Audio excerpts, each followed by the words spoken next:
chaos doesn't ease and it kicks the door down in the middle of a soul-sucking traffic jam. One poor driver, stuck in a sea of honking and red brake lights, slams his steering wheel in frustration. What the hell is going on up there? He grumbles, fully prepared to launch into a symphony of complaints. That's when something catches his eye in the side mirror. Strutting up the gridlocked road is our MC, moving like he owns the place. Not in a rush, not flustered, just smooth, like a boss who forgot to clock in. And the dude?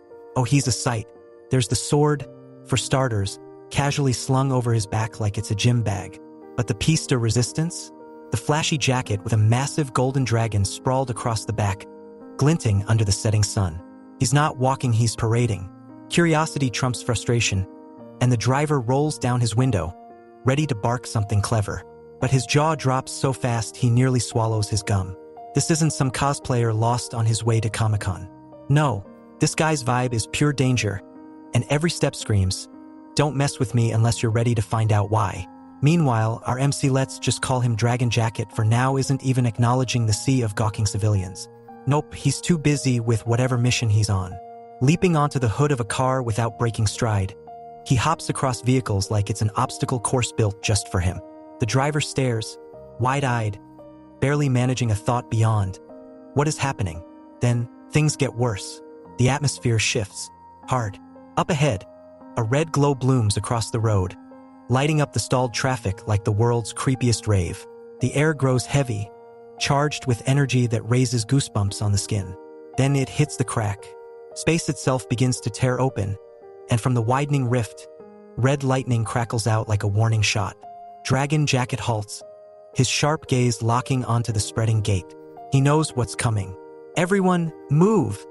he shouts, his voice cutting through the rising panic like a blade. The crowd doesn't need to be told twice.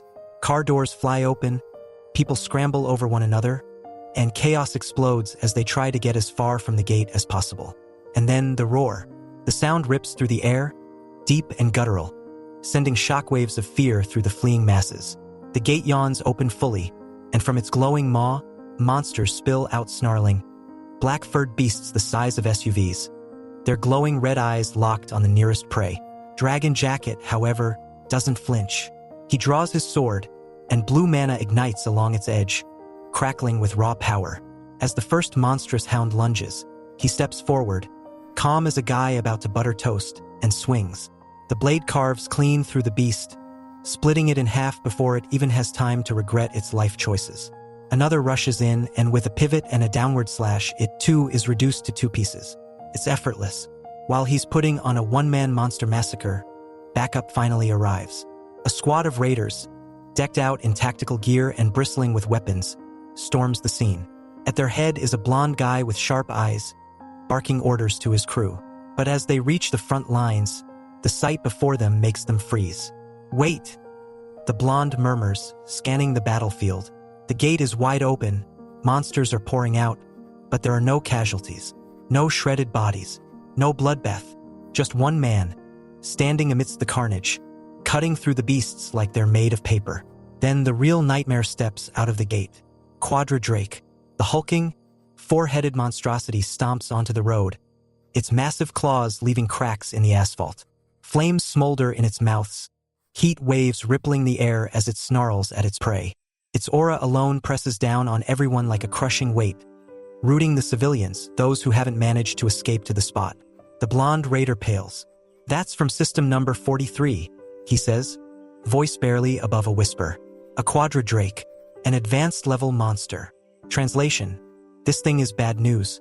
For unprepared raiders, even Goldmark veterans, it's a death sentence. But Dragon Jacket? He steps forward without hesitation. The Quadra Drake roars, its head snaking in different directions as it scans for threats. Our MC tightens his grip on his sword, mana flaring brighter. Then, with a leap that defies gravity, he launches himself straight at the beast. The Drake swipes at him, but it's too slow. With a spinning slash, he carves through one of its heads. The monster shrieks, thrashing wildly, but Dragon Jacket doesn't stop. His strikes are precise, cutting through thick scales like they're tissue paper. Finally, with a deafening blast of mana, he delivers the finishing blow, cleaving the beast in two. The Quadra Drake crashes to the ground, its enormous body shaking the earth. Fire and debris scatter across the road, flipping cars and wrecking everything in the vicinity. The raiders, they just stand there, staring like spectators at a circus. The blonde leader's eyes are glued to the man standing amidst the wreckage, his jacket fluttering dramatically in the fiery wind. The golden dragon on his back glints in the light of the dying flames. Dragon Jacket wipes the drake's blood off his face with a flick of his hand, looking entirely too cool for someone who just fought a Godzilla wannabe. He glances over at the speechless raiders and flashes a cocky grin. "Lee Semin," he says, his voice oozing confidence. "One hell of a raider." And with that, the legend begins. Let's rewind. Before Lee Semin was cleaving monsters in half and rocking a golden dragon jacket, he was a mess. Not just any mess, the mess.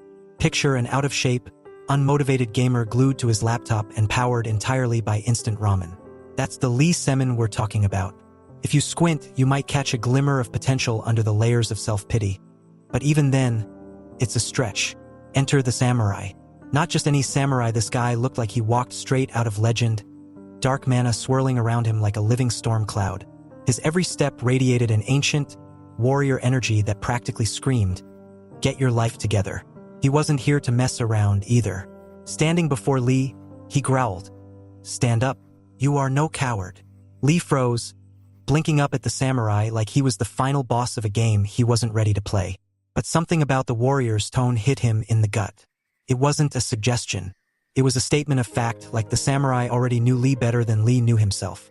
For the first time in forever, something sparked inside him, a flicker of confidence. Small but undeniable. The words weren't fancy or poetic, but they were exactly what he needed. Maybe, just maybe, this was the moment Lee's life finally started turning around. Fast forward a bit, and here's the rundown.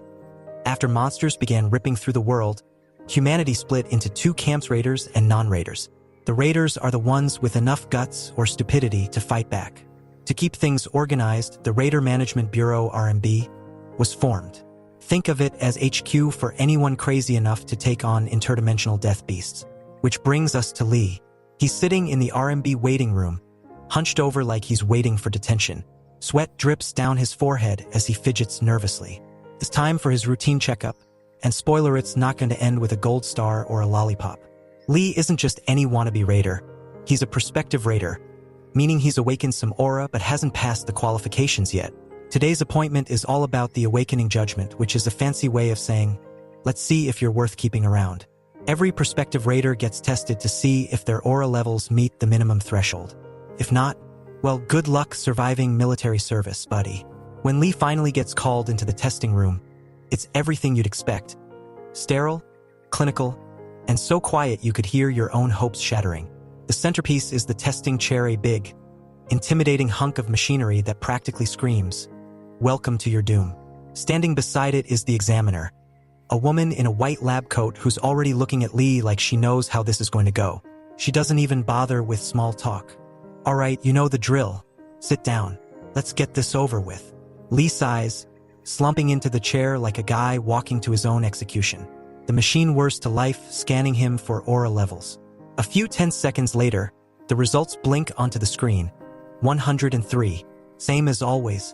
The woman barely glances at the number before letting out an exasperated sigh. "Still no improvement, huh? You've been stuck at 103 since the day you awakened." For context, aura starts at 100. Anything below 150 is, frankly, pathetic. No amount of training has helped Lee move the needle, and it's starting to feel like the universe has it out for him. The examiner folds her arms, piling on the bad news. "Your aura's too weak for raider qualification. If nothing changes by your next checkup, you'll be shipped off to the military. They've already delayed your service once. No more extensions." Lee barely manages a nod, his face burning with shame. She keeps talking, offering counseling sessions like that's going to fix his problems. But Lee just mutters, "I'm here for the evaluation," dodging her offer like it's a pop quiz he didn't study for. She shrugs. "Your call," she says, but her tone makes it clear she doesn't expect to see him in a raider uniform anytime soon. Lee stumbles out of the RMB, clutching his evaluation report like it's his death sentence. 103. The number taunts him, a constant reminder that no matter how hard he tries, he's still a failure. He heads home as the evening light fades, shoulders slumped under the weight of disappointment. His apartment is a disaster. Clothes, food wrappers, and gaming gear litter every surface. But he doesn't care. He kicks some junk aside and powers up his laptop, eager for a distraction. The screen lights up, and a notification pings from the Transcendent Network, an online hub for raiders and wannabes. Despite doubting its legitimacy, Lee clicks the link out of sheer boredom. His profile loads up. Unemployed bum Lee. The username stings a little, but it's not wrong. Shrugging it off, he dives into the forums. Most of the posts are chaotic flame wars between users with over-the-top names like Shadowless Slayer Damuguang and Dragon Lord Amunkazil. The comments are a cesspool of trolling, roasting, and general immaturity. For the first time all day, Lee cracks a smile.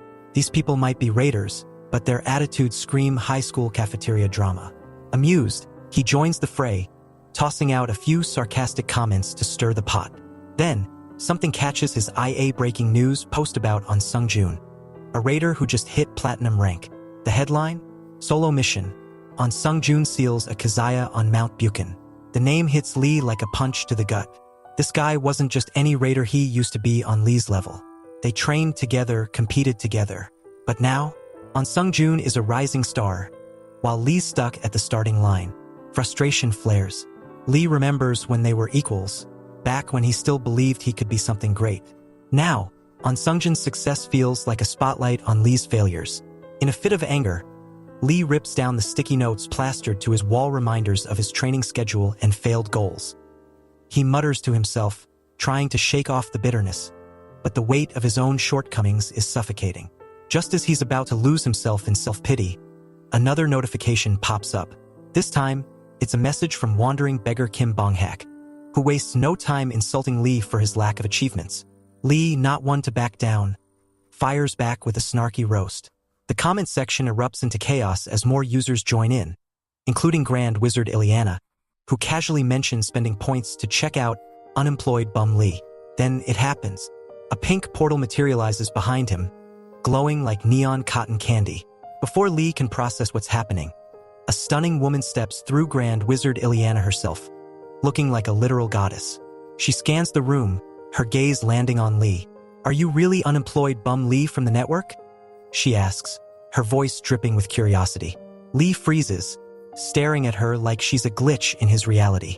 "Well," she says, her tone playful but sharp, "I wanted to see who you really are, so here I am." And just like that, Lee's very average life takes a hard left turn into the absurd. The whole vibe in the room flips the moment the transcendent lady steps in, practically glowing in pinks and indigos like she owns the place. And then bam, she's on Lee in a flash. Before he can even think about defending himself, a massive tree-like structure bursts out of nowhere, wrapping around him like some vengeful snake squeezing the life out of its prey. Lee lets out a strangled scream as the pressure closes in on him.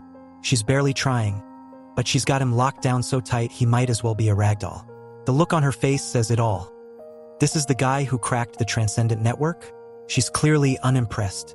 As the grip around him tightens, she's probably cursing her bad luck, wondering how someone as weak and pathetic as Lee could have stumbled his way into something that should have been impossible. Meanwhile, Lee's flailing helplessly, his body screaming under the crushing force, his brain scrambling for a way to get out of this nightmare. She starts tossing him around like he's weightless, her voice sharp and cutting as she grills him. "Who are you? What are you doing here? How did you get access to the network?" For her, this is a joke, like poking at a bug to see if it moves. And Lee? He's the bug. To be fair, cracking the Transcendent Network is no small feat. Even seasoned raiders wouldn't dream of it. But Lee? He's shaking like a leaf in a hurricane, begging for her to put him down so he can explain himself. And surprisingly, she listens. She releases her grip, and Lee plummets to the ground, landing face first with a satisfying thud. Groaning, he picks himself up, rubbing his sore nose. Instead of cowering, though, he tries to flip the script classic Lee by demanding, "Who the hell are you, anyway?" She arches an eyebrow, clearly unimpressed but maybe a little amused by his guts. Without skipping a beat, she cuts to the chase. "Raiders. Was he lying about being one?" Lee panics, stammering out a half-baked explanation. "No, he's not a raider yet, but he's on his way to becoming one. Or, trying to." She doesn't look convinced. Her patience wears thinner with every stumbling word. She asks him again, this time sharper, like she's daring him to try lying.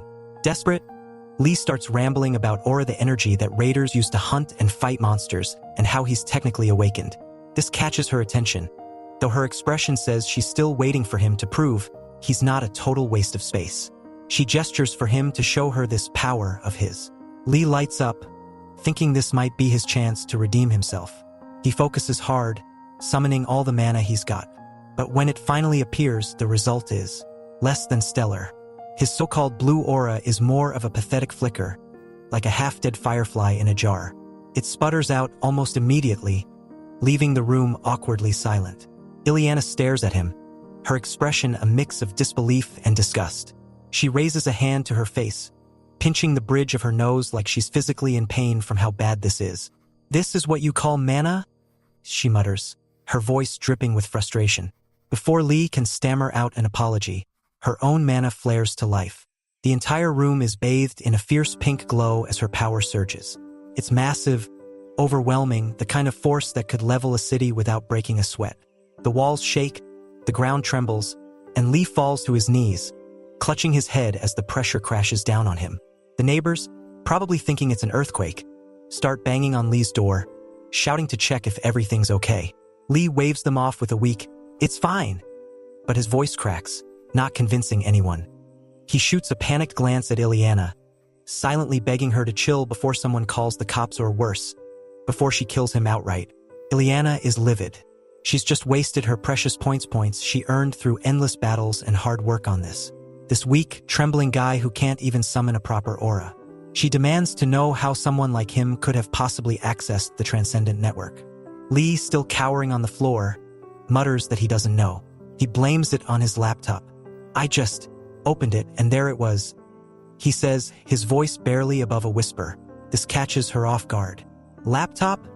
she repeats, tilting her head like he just spoke a foreign language. She eyes the device sitting on his desk, calling it a communication tool from his world, like it's some ancient artifact. It's becoming clear to Lee that she's not from around here, not from this reality at all.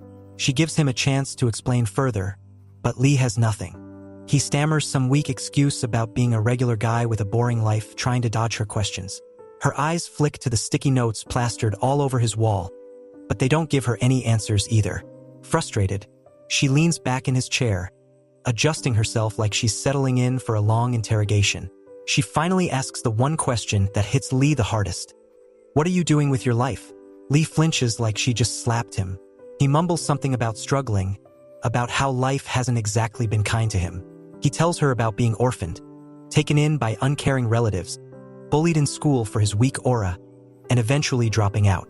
Now, he's just a guy stuck in limbo, playing games and pretending he still has a shot at being a raider.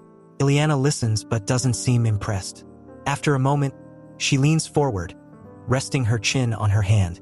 "So you've just given up?" she says, her tone almost mocking. "That's pretty pathetic." Her words cut deep. Lee stares at the floor, wishing he could sink into it and disappear. But then, unexpectedly, she softens. "You've tried, haven't you?" she asks, her voice quieter now. Despite the jab, there's something oddly comforting about her tone. Lee hesitates, then nods. He tells her more, about how hard he's worked despite his failures, how he's tried to push past his limits even though his aura has never improved. It's the most honest he's been with anyone in a long time. Ileana listens, her expression unreadable. Finally, she stands, brushing herself off. "Well, this has been enlightening," she says dryly. She opens a glowing portal, clearly ready to leave, but before stepping through, she turns back. "Don't post anything stupid on the bulletin again. If you do, I'll come back and you won't like how that ends." Lee nods furiously, grateful to see her go. But just as she's about to disappear, she pauses. "One last thing," she says. "The world is unfair, but that doesn't mean you get to sit here and wallow in self-pity." She looks him in the eye, her gaze sharp but not unkind. "You're human. Figure out how to live like one." The portal closes behind her, leaving Lee alone in his destroyed apartment. For a moment, Lee's struck by how human Present seems, despite his godlike status. In a strange way, Lee feels like they're two sides of the same coin, one scarred by battles, the other by a lifetime of failures. Lee puts on his dating coach hat, determined to give Perzen his best shot. Okay, first move, he says, pacing his room like he's giving a TED Talk. Hit her with something emotional, something that'll stay in her head. Say this, "Where have your wings gone?" Perzen's response is immediate. Wings? What wings? Lee smirks, already ahead of the game. Exactly. When she asks what you mean, tell her she's an angel who's lost her wings. It's cheesy. It's bold. It's genius. Perzen's blown away. You're a legend, he types, clearly impressed by Lee's ability to craft such a poetic line. Lee basks in the praise, feeling like he's finally good at something. Step 2, Lee ups the ante. If she smiles, drop this line next. Your smile is the reason my heart's gonna explode. Perzen's practically typing in all caps now, thanking Lee for his wisdom. Lee's grinning like a maniac, pacing his room as he feeds the sword demon line after line. It's surreal he's coaching one of the most powerful men in the world on how to flirt, and Perzen is eating it up. Thanks for watching, guys. Comment Flamingo and subscribe for the next part. By the end of their chat, Perzen promises to visit Lee if the advice works out. Lee laughs, feeling a warmth in his chest he hasn't felt in years. Somehow, against all odds, he's found his place in this strange, magical network. These aren't just gods and warriors anymore, they're people. People he's connecting with. And for the first time in forever, Lee doesn't feel like an outsider. But as the adrenaline fades, reality starts creeping back in. Lee slumps onto his bed, staring at the glowing petal on his wall. These transcendent beings, they do things. They don't procrastinate, they don't make excuses, and they don't waste time. Compared to them, Lee's whole life feels like a joke. The realization stings, and before he knows it, tears are streaming down his face. Frustrated, he stumbles to the fridge for a drink, gulping it down like it'll drown his thoughts. He flops back onto his bed, spiraling into a pit of regret. All those years, all that wasted time chasing a dream he might never reach. If his life was always going to turn out like this, why did he even bother hoping? But then, a spark of defiance flares up. Fueled by the drink, Lee sits up and starts typing furiously on the Transcendent network. His fingers fly across the keyboard as he pours out his frustrations, his hopes, his fears, everything. It's raw, messy, and honest. And then, exhausted, he slumps forward and passes out cold. When he wakes up, his head pounding, he checks the forum, bracing for the cringe of seeing his drunken rant. Instead, his heart skips a beat. There are responses, not just from anyone from Legends. Lord Commander Gareth tells him to stop wallowing and change his life.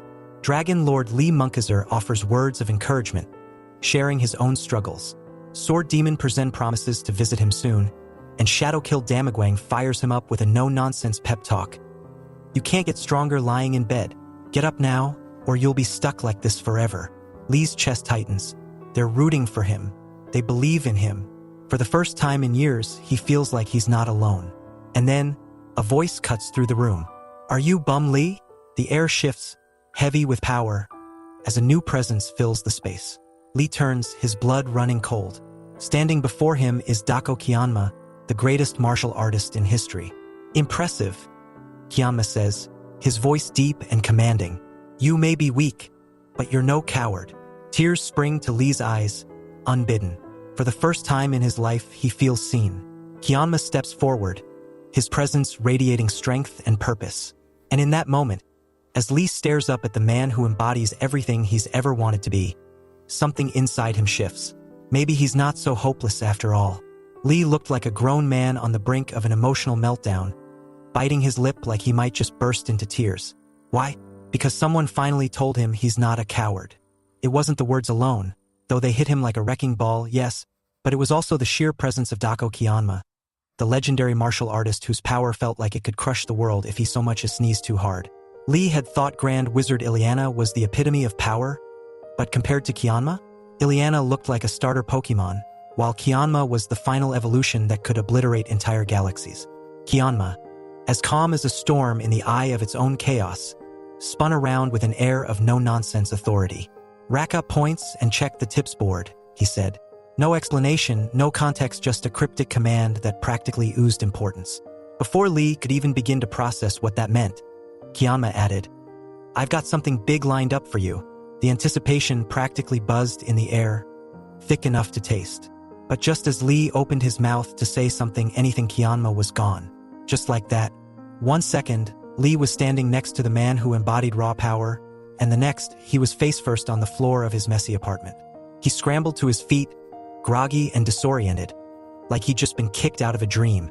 But the cut on his arm from earlier, still there. And the pain? Oh, it was real. Lee winced, rubbing the sore spot and muttering, "Definitely not a dream." And then it hit him again, that phrase. "You're not a coward."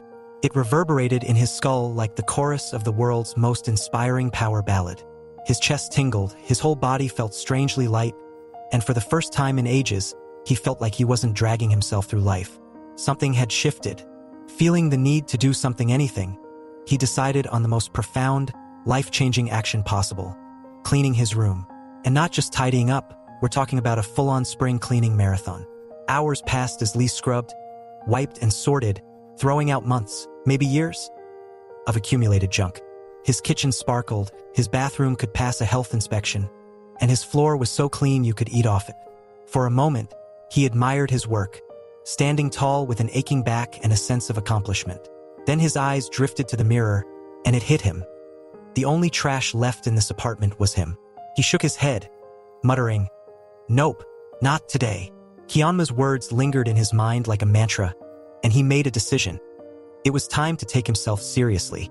He threw on some workout gear that looked suspiciously untouched, if we're being honest, and stepped outside, ready to sweat and grind his way to greatness. Except, he didn't even make it past the first round. 10 minutes into his run, Lee was sitting on a park bench, gasping for air like he'd just run a marathon. His legs were jelly, his lungs were on fire, and to top it all off, he'd somehow found himself demolishing an entire fried chicken meal. How did this happen? Even Lee didn't know. He stared at the greasy chicken bones in shame, the guilt settling into his stomach like a rock. "This isn't it," he muttered, wiping his mouth, determined not to let the day be a total loss. Lee forced himself up and tried running again. It lasted about 5 minutes. Once again, he was bent over, hands on his knees, panting like an overworked sled dog. He hated to admit it, but the truth was crystal clear. He wasn't going to make it on his own. He needed help. That's when he saw it. A gym poster taped to a nearby lamppost, featuring a hulking guy flexing like he could deadlift a bus. Bold letters beneath the image read, "Get in here, boys." Lee squinted at the poster, half expecting it to glow with divine light. Was this a sign? Maybe, probably not. But either way, Lee decided he couldn't ignore it. He marched toward the gym, hoping this would be the first step in turning his life around. The moment he stepped inside, though, his newfound confidence evaporated. The gym was packed with people who looked like they belonged in a superhero movie. Over in the corner, a guy who could only be described as a walking mountain was deadlifting enough weight to crush a small car. Veins popped from his arms, his muscles bulged, and his aura screamed, "Do not mess with me." Lee suddenly felt very, very small. Before he could bolt, someone appeared behind him. It was the gym owner, a tall, broad man with a thick mustache that covered half his face. The guy from the poster. He looked at Lee with a smile that was either friendly or terrifying. It was hard to tell. "You here to get serious? Or are you just sightseeing?" the man asked, his deep voice booming like thunder. Lee froze, unsure of how to respond. His mind raced for an answer, but before he could say anything, the man sniffed the air and frowned. "I can smell it," he said, making Lee panic internally. "Smell what?" Lee asked, voice cracking. "Fried chicken," the man replied, shaking his head in mock disappointment. "You reek of it." Lee turned beet red, stammering out apologies, but the man just waved it off. "Relax, kid," he said, clapping Lee on the back hard enough to make him stumble. "You ate? Good.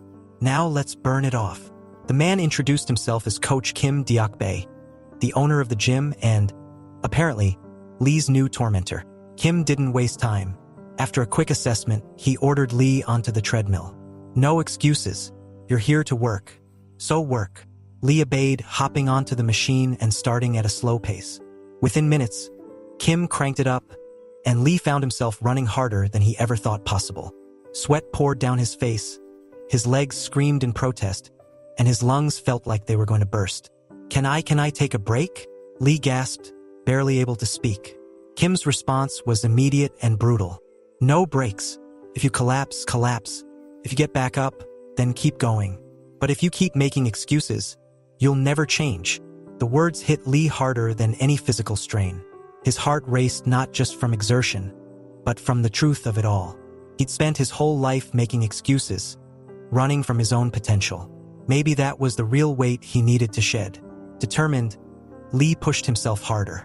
The treadmill sped up, and for the first time, he didn't back down. He leaned into the pain, embraced it, and kept moving forward. Kim watched from the side, nodding in approval. "That's it," he said. "Keep going. Even if it feels like you're gonna die, keep going."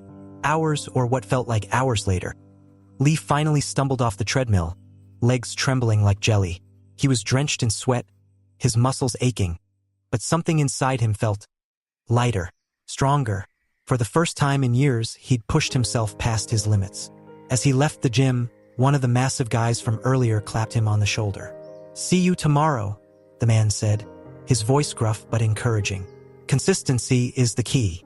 Back home, Lee collapsed into his chair, utterly spent but strangely satisfied. He logged into the Transcendent network, eager to share his small victory.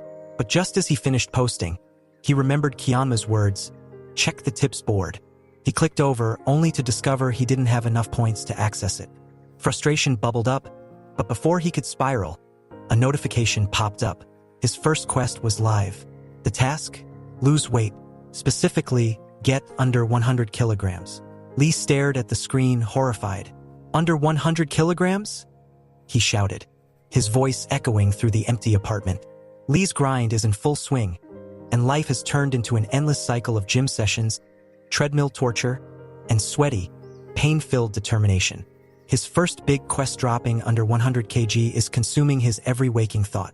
Coach Kim has him on a relentless schedule, barking orders like, "You stop only when you're dead," and surprisingly, Lee's eating it up. He's never worked this hard in his life, but he's all in. His mantra? No excuses. Today, he even managed to run a ridiculous 8.5 kilometers. By the end, his legs give out, and he hits the pavement with a thud, drenched in sweat but victorious. Somewhere, imaginary confetti is falling. Back at his apartment, Lee stands shirtless in front of the bathroom mirror, poking at his reflection like it's a science experiment. He's convinced he's lost weight. He has to have lost weight. His shoulders look a little less rounded, and maybe, just maybe, his double chin is turning into a chin and a half. He gives himself a pep talk in the mirror, flexing as if he's a fitness influencer recording motivational content. "Let's do this today too," he shouts, hyping himself up for what's next. Today's plan? Running outdoors. Light cardio along the stream, maybe some interval training, something new to keep things fresh. As he jogs, he talks to himself like he's narrating his own heroic transformation. "Yep, this is it. I'm gonna transcend for real," he mutters, unaware of how ridiculous he looks to anyone passing by. And speaking of passersby, that's when she shows up. The girl in the pink tracksuit. She jogs past him, catching sight of Lee in all his sweaty, blabbering glory. She remembers the first time she saw him. Her brain had clocked him as a wild boar charging toward her, all heavy-footed chaos and labored breathing. But now, he looks different. Not by much, but enough to notice. He's still a mess, but there's progress in that mess, and it's oddly impressive. Lee doesn't notice her lingering glance as he makes his way to the chin-up bar. Chin-ups, the bane of his existence. He grips the bar, his arms trembling, barely managing a single pull-up. Every strained muscle reminds him of why he's doing this. It's not just about losing weight, it's about becoming stronger. About proving to himself and the world that he's not a coward. "I'm not a coward," he yells, his voice echoing across the park. People glance over, startled, but Lee doesn't care. He's in the zone, chasing the elusive promise of transcendence. Pink tracksuit girl, meanwhile, is watching. She's at the vending machine, taking a break and sipping water, but her eyes keep drifting back to Lee. There's something about his raw determination, his refusal to quit, that's inspiring. She decides to approach him. Why not? She walks over, smiling brightly, and says, "Hey, you're really working hard. That's impressive." Lee's mid-drink, gulping down water like his life depends on it. He glances at her briefly, mutters a barely audible thanks, and goes right back to hydrating. She tries again, mentioning how rare it is to see someone so dedicated. She's fishing for conversation now, curious about the guy pushing himself so hard. What's his story? But Lee? He's not having it. His mind's somewhere else entirely. The faint scent coming off her no. It's not just perfume. It's raiders. Lee freezes internally. He knows that smell. Raiders, with their superhuman strength and overwhelming presence, have a certain vibe. And Lee's had enough experience with their hierarchy to know where he stands in their eyes. During his trainee days, Lee learned just how brutal the raider world could be. Raiders treated non-raiders like dirt, the weak like they didn't even deserve to exist. Even the lowest-tier blue marks walked around with an air of superiority. Lee wasn't just avoiding this girl because he didn't feel like chatting. He was dodging the entire world she represented. A world where strength equaled worth, and weakness was something to be mocked. As pink tracksuit girl jogs past him again, she mutters something under her breath "Fat uncle." The words sting like a slap, but it's the mocking wave she throws his way that really hits home. It's not just an insult, it's a reminder of all the times he's been looked down on, humiliated, and treated like nothing. She's no longer just a jogger in pink. She's part of that same world he's trying to escape, the world that defined him as weak. After his workout, Lee stumbles back to his apartment like a soldier returning from battle. His muscles ache. His body is drenched in sweat, but he's still determined. He collapses into his chair, grabs his laptop, and logs onto the Transcendent network. The first post he sees? Grand Wizard Ileana. His heart skips a beat. Ileana. Scary and mesmerizing in equal measure. The first time they met, she'd been terrifying enough to make him question his will to live. But beneath that terrifying exterior was someone who'd given him a chance, who'd shown him kindness. For a brief moment, Lee considers messaging her just to say hi, but then he shuts the idea down. What would he even say? No, better not. She's way out of his league. Instead, he focuses on his quest. He steps on his scale, praying the number will finally be under 100 kilograms. The digital screen flashes. 100.02 kilograms. Seriously? Lee groans, slumping against the wall. He's so close, but it's like the universe is mocking him. Then, inspiration strikes. He bolts for the bathroom. If he can just lighten the load a bit, maybe he can tip the scale in his favor. A few minutes later, he's back on the scale. 100.005 kilograms? Are you kidding me? Lee yells, practically pulling his hair out. Desperation kicks in.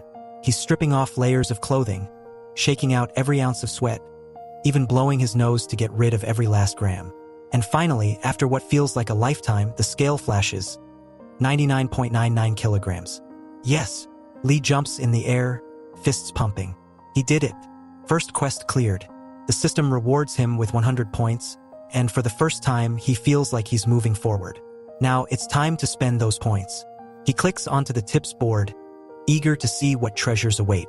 The posts here are Wild One guys talking about walking on water, another's discussing dragonfire. Every post costs points to read, and making a post costs even more. Lee's jaw drops. This place is like a point-sucking black hole. And then he spots it. A post from Heavenly Demon Dako Kyanma. The title? Void Severance Ultimate Void Path. Lee doesn't hesitate. He clicks it, and the words hit him like a revelation. The post details a transcendent cultivation technique, one that could fix his broken aura and unlock his true potential. The method is intense, requiring complete focus and discipline, but if done correctly, it promises to restore his energy flow and make him stronger than ever. For a moment, Lee just stares at the screen, tears welling in his eyes. This is it. This is the answer he's been searching for his whole life. The frustration, the failures, the years of self-loathing, it all led to this moment. Without hesitation, he gets down on the floor, bowing in gratitude to the heavenly demon. The skill is called Taijutsu Flow, and it's about to change Lee's life forever. The supreme training Lee Semin underwent? Oh, it was far from a leisurely stroll through the park. When you're learning under Dako Kyanma, the greatest martial artist of all time, the grind is on another level entirely. This wasn't one of those try-your-best workshops, this was the real deal. And the results? Wow. Lee's mana levels have skyrocketed to heights that would make his old self weep in disbelief. The aura swirling around him is so intense it's practically auditioning for the lead role in a blockbuster fantasy epic.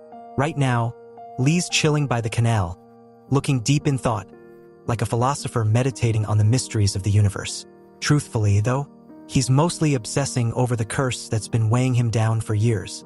He's tempted to run the Taijutsu flow technique 100 more times if it means he can finally break free of it. The aura coursing through him feels electric, like he's been plugged into some celestial power grid. And oh, by the way, has anyone noticed the transformation? Lee's looking way leaner these days. Did he sign up for a martial arts program or a high-intensity fitness boot camp? Whatever it was, it's working. Back in Zen mode, Lee locks his fingers together and resumes his aura work, his focus razor-sharp. Just like Dako Kyanma taught him, he imagines his aura flowing through him like water, spreading like roots across every corner of his body. It sounds all philosophical and profound, and honestly, he's vibing with it. Lee zeroes in on the little blocks within his energy pathways, determined to blast through them like an unstoppable force. And then boom! His aura bursts out in a glorious explosion, lighting up the air around him. For a second, he's grinning like a lunatic, basking in his own awesomeness. But, as always, his excitement gets the best of him. He loses his balance and crashes onto his back with a loud thud. Classic Lee Semin. Still, he's too hyped to care. Lying there, staring up at the sky, he whispers to himself, "I can do this." Cut to Taesung Academy, a prestigious private raid training facility that's raking in cash from all the wannabe raiders trying to level up. Inside one of the training halls, a group of sweaty students is punching the air with all the determination of kids trying to impress their overly demanding coach. Said Coach Hwang Jong-hoon looks on with a critical eye, correcting form and barking the occasional command. Just another day at the academy. That is, until a student rushes in calling for him. "Coach Hwang, someone's here to see you." Curious, Hwang steps outside, only to freeze when he sees who's waiting for him. It's Lee Semin, standing there with a proud smile like he's been waiting for this moment. Hwang's eyes go wide, his brain short-circuiting as he processes what he's seeing. This can't be the same Lee Semin he used to know. The Lee he remembers was scrawny, aimless, and cursed. But the man standing before him now, lean, confident, and absolutely radiating power. Tears spring to Hwang's eyes as he stumbles forward. "Lee, I always knew you had it in you," he exclaims, throwing his arms around his former student like a proud dad at graduation. "I told everyone you'd make it someday." Lee awkwardly pats him on the back, a bit overwhelmed by the outpouring of emotion. Hwang's grinning ear to ear now, practically bouncing on his heels. "Call me Jong-hoon. Forget the formalities, let's grab a drink and celebrate." But Lee didn't come here for drinks. Nope, he's got something much bigger to show.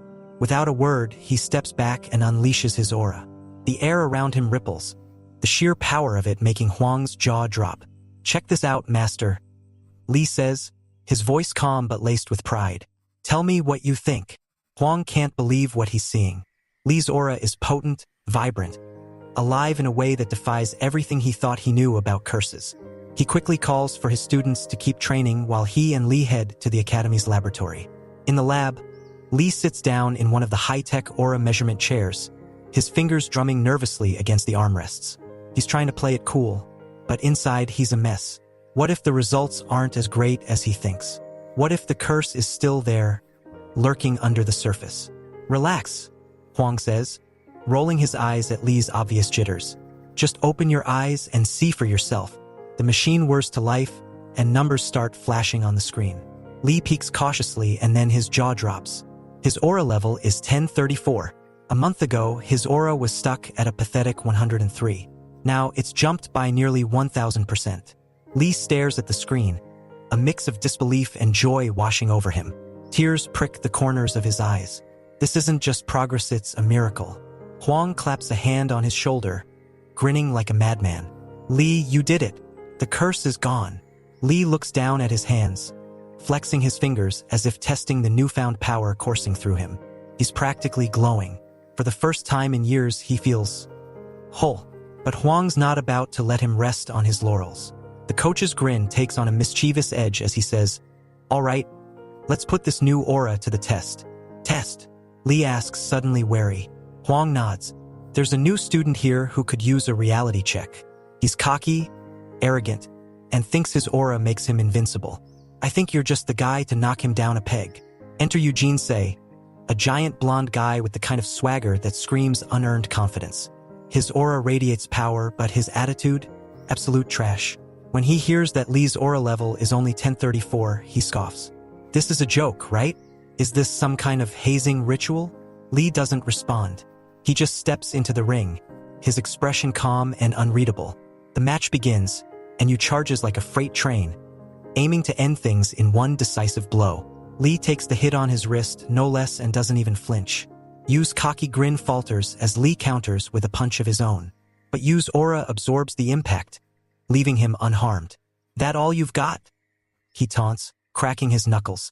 Yu comes at him again, launching a side kick with enough force to send Lee flying across the ring. Lee lands hard, coughing as he struggles to get up. Yu laughs, already gearing up for the knockout. But then plot twist. Lee catches Yu's leg mid-kick. The room goes silent. Yu's eyes widen in shock, but before he can react, Lee twists, throwing him to the ground in a flawless grappling move. The impact shakes the ring, and Yu's cockiness shatters. With a burst of frustration, he twists his body and tries to kick Lee off him. But this isn't just any kick. His green aura flares around his leg like some kind of superhero glow effect. The crowd leans in, expecting a powerful move. But nope, his timing is so off it's almost painful to watch. The kick misses by a mile, and Lee steps aside effortlessly, giving Yu the ultimate. Is that the best you've got? Look, the crowd loses it. Laughter echoes around the room as they mock Yu's invisible kick, their reactions ranging from outright howls to poorly stifled chuckles. Yu's face? Tomato red. His humiliation is palpable, and you can almost see the steam rising from his ears as his anger boils over. But Yu isn't done embarrassing himself yet. Fueled by rage and embarrassment, he charges at Lee like a furious bull. Big mistake. Lee sidesteps with the kind of grace that makes it look effortless, like he's gliding on air. Yu's wild punch misses completely, and Lee retaliates with a mana-charged uppercut straight to the chin. Boom! Yu's head snaps back, his eyes rolling like a slot machine that just hit jackpot, and his legs buckle. He stumbles backward, dazed, before collapsing onto the mat like a marionette with its strings cut. The crowd gasps, but Lee, he doesn't even pause. He's already moving in for the finisher. Yu barely has time to recover before Lee has him in a submission hold, a move so precise and brutal that it looks like he's about to uproot a tree. Lee twists Yu's arm and leg into angles that shouldn't be possible, locking him in place like a human pretzel. The room goes dead silent, except for Yu's increasingly desperate grunts. "Let me go!" Yu snarls, his voice tinged with panic. His aura flares weakly, a last-ditch effort to break free. But Lee? He doesn't even flinch. With a calm, almost bored expression, Lee twists Yu's wrist just a little further. The sickening pop that follows is enough to send shivers through the crowd. Yu lets out a guttural cry, a sound that carries the weight of shattered pride and total defeat. The crowd collectively winces. Even the coach, who had climbed into the ring just in case things got out of hand, steps back, realizing there's no need to intervene. Yu's fight is officially over. Fast forward, and Lee is darting through the streets after the match, his mind buzzing with adrenaline. He can't help but feel a rush of pride. For years, he'd been stuck at the bottom, clawing his way through endless setbacks and failures. Now he's the guy who just made a cocky raider eat his words in front of a crowd. But as much as he wants to revel in the victory, he reminds himself to stay grounded. Yu wasn't exactly a world-class opponent, more of a cautionary tale than a challenge. Still, the win feels good. No, great. This is the payoff for 6 years of relentless training, of pushing past the pain, of refusing to give up even when the world told him to quit. Lee lets himself smile, just for a second. It's a rare, private moment of pride. The scene shifts to the gym, where Lee is finishing his workout. Every muscle in his body is shredded, gleaming with sweat under the fluorescent lights. He grabs a towel, wiping his face, when he notices a couple of schoolboys lurking near the door. They're clutching a leaflet, whispering and sneaking glances at Lee. The flyer? It's a before and after poster featuring none other than Lee Semin himself. The before picture shows a round, unmotivated man with no aura and zero hope. The after? A lean, chiseled raider in the making with abs that could cut glass. The tagline screams, "Transform yourself in 3 months." The boys' eyes dart between Lee and the poster, their expressions a mix of awe and disbelief. One of them finally works up the courage to speak. "Hey, mister, did you really transform like this in 3 months?" Lee turns to them, his lips quirking into a cocky grin. "Of course," he says, his tone casual. "What, you don't believe me?" The boys nod furiously, their faces lighting up with admiration. Lee chuckles, flexing just a little as he leans against the wall. "It wasn't easy," he adds, pretending to be humble but clearly enjoying the attention. The moment is interrupted when a shadow looms over the boys. It's Coach Kim, his towering frame and intense glare silencing the chatter instantly. "You too," Kim growls, his voice low and menacing. "You want to be like him? Then get ready to earn it." The boys look terrified, but they nod anyway, their excitement outweighing their fear. Kim leads them into the gym office, where muffled sounds of lecturing and paperwork follow. When they emerge, they look like they've just signed a deal with the devil. "They're joining the program," Kim announces to Lee, a rare smile tugging at his lips. "Think they can handle it?" Lee laughs, clapping one of the boys on the shoulder. "You'll be at war with your old selves. But trust me, it's worth it." Later, Lee hops onto the Transcendent network, eager to dive into more advanced techniques. Today's target? Xing Yi Quan, a style that focuses on linear attacks and practical movements. While Lee trains, the boys watch from a corner, already questioning their life choices as they struggle with basic exercises. As Lee moves through the motions, his aura practically glowing, the boys realize something. This isn't just some guy with good genetics and a strong work ethic. This is a raider, a real one. And not just any raider, but a senior one who's been through hell and back. The realization hits them hard. Lee Semin, the man once labeled a loser and a failure, is now their mentor. He's the guy they aspire to be. And as they watch him, one thought lingers in their minds. If he can do it, maybe we can too. Lee's journey from rock bottom to role model isn't just inspiring, it's legendary. From bum to badass, he's officially the poster child for perseverance. And for the first time, he feels like he's exactly where he's supposed to be. Thanks for watching, guys. Comment Flamingo and subscribe for the next part.